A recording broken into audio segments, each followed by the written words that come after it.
Guys finally আজকে জঙ্গলি ধাসু একটা trailer আসলো, যা দেখে কি মনে হচ্ছে এটা বরবাদ ও দাগির সামনে টিকতে পারবে। আরেকদিকে অবশেষে ক্রিস 4-এ কোনো প্রডিউসার 700 কোটি টাকা ইনভেস্ট করলো। তাছাড়াও বরবাদের তৃতীয় গানটা কি জালিমা সঙ্গের কপি, সাথে ভাইজানের সিকান্দার তো প্রথম দিনই মাথা নষ্ট ব্যবসা করতেছে। সবকিছুই জানবো, শুধু ভিডিওটার সাথেই থাকুন।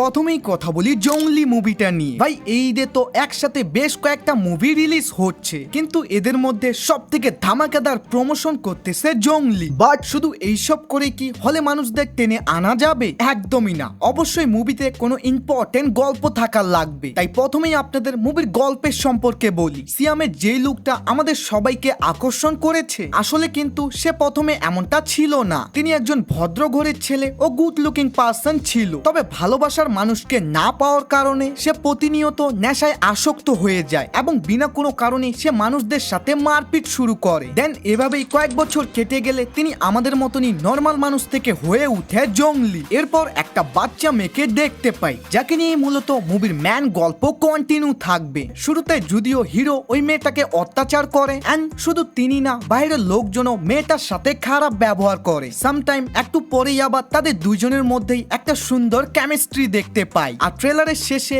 ওই মেয়েটি তাকে বাবা বলে ডাকে, মানে ধীরে ধীরে তাদের সম্পর্ক গভীর হয়, যার কারণে সে তাকেই বাবা মানে। এখানেই মুভি শেষ না। এরপর আসে ম্যান টুইস্ট। বাচ্চাটা হারিয়ে যায় আর সবাই ভাবে জঙ্গলি হয়তো ওই বাচ্চাটাকে মেরে ফেলেছে। এই অপরাধের কারণে তাকে জেলে নিয়ে যাওয়া হয়, কিন্তু এরপর সে কিভাবে জেল থেকে বের হয় আর ওই মেয়েটিকে খুঁজে বের করে, ওটা তো আমরা মুভি না দেখলে কেউই বলতে পারবো না। তাই অবশ্যই আপনার নিকট হলে জঙ্গলি সিনেমাটা দেখতে যান। এখন কথা বলি মায়াবী গানটা নিয়ে। ভাই আমি সত্যি এই সিনেমার প্রত্যেকটা ম্যাটেরিয়াল দেখে প্রতিনিয়ত অবাক হয়ে যাচ্ছি। আজ পর্যন্ত বাংলাদেশে যেটা কখনোই হয়নি, বরবাদের মেকাররা বারবার ওটাই করে দেখাচ্ছে। আইনো অনেকজনই এটা শাহরুখ খানের রাইস মুভির জালিমা গানের কপি বলতেছে, বাট আমি বলবো নট কপি, জাস্ট ইন্সপায়ার। ভাই এইসব কথা বাদ দিয়ে আপনি একবার লোকেশনটা দেখুন, জাস্ট অ্যামেজিং। মরুভূমির মধ্যে তারা খুব সুন্দরভাবে এই গানটাকে তৈরি করেছে, যা একটি রোমান্টিক গান হবে এবং বিজিএমটাও শুনে ভালো একটা ভাইব দিচ্ছে। তাই পুরো গানটা আসলেই অবশ্যই আপনাদের জন্য একটা ডিটেল ভিডিও বানানোর চেষ্টা করব। এখন কথা বলি ক্রিস 4 মুভিটা নিয়ে। ভাই অনেক ঝামেলার পর অবশেষে কোনো প্রডিউসার পাওয়া গিয়েছে, যেই সিনেমাটার উপরে 700 কোটি টাকা ঢেলে দিবে, যা আর কেউ না, প্রডিউসার আদিত্য চোপড়া, যিনি অলরেডি তার প্রিভিয়াস মুভিগুলো দিয়ে ইন্ডিয়ান সিনেমায় হিস্ট্রি ক্রিয়েট করেছে। কিন্তু শুনলে অবাক হবেন, ক্রিস 4-এ কোনো ডিরেক্টর থাকবে না। ये क्या हो गया? ये क्या सुन रहा हूँ मैं? মানে এই সিনেমাকে ঋত্বিক রোশন নিজেই তৈরি করবে। আই মিন মুভির হিরো ও ডিরেক্টর সে একাই, যা এক হিসাবে দেখলে খুবই ভালো। এটার জন্য মুভির ফুল কন্ট্রোল তার উপরেই থাকবে, আর ওনার যেটা বেস্ট মনে হবে তিনি ওটাই মুভিতে অ্যাড করবে। তবে এত খুশি হওয়ারও কোনো দরকার নেই, সিনেমাটা শুটিং এ চালু হবে সামনের বছর, দেন রিলিজ 2028 সাল বলা হচ্ছে।